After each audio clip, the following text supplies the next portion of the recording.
ये है दैनिक प्रातःकाल का डिजिटल एडिशन प्रातःकाल लाइव।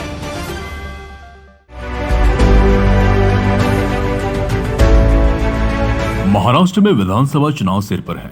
महाविकास आघाड़ी और महायुति दोनों गठबंधन धुआंधार प्रचार कर रहे हैं ताकि प्रदेश की जनता को अपने पक्ष में कर सकें।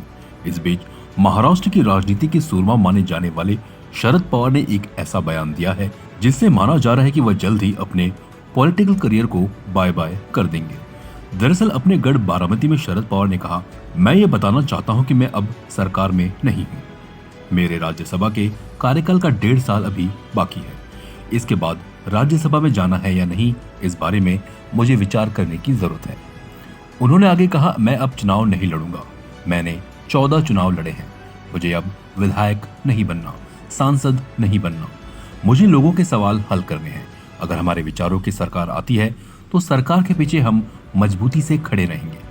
इस मौके पर उन्होंने अपने भतीजे योगेंद्र पवार का भी जिक्र किया और कहा कि अगर योगेंद्र चुनकर आते हैं तो वह निश्चित तौर पर वहां के लोगों की समस्याएं हल करेंगे। योगेंद्र बारामती से शरद पवार की अगुवाई वाली एनसीपी के उम्मीदवार हैं, जहां उनका मुकाबला राज्य के उप मुख्यमंत्री और अपने चाचा अजीत पवार से होगा।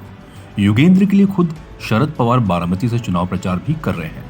प्रदेश विधानसभा चुनाव के लिए आगामी 20 नवंबर को वोट डाले जाएंगे, बल्कि नतीजे 23 नवंबर को घोषित किए जाएंगे। गौरतलब है कि राष्ट्रवादी कांग्रेस पार्टी का विभाजन पिछले साल जुलाई में हुआ था, जब अजीत पवार और कई विधायक शरद पवार की इच्छा के विरुद्ध एकनाथ शिंदे सरकार में शामिल हो गए थे।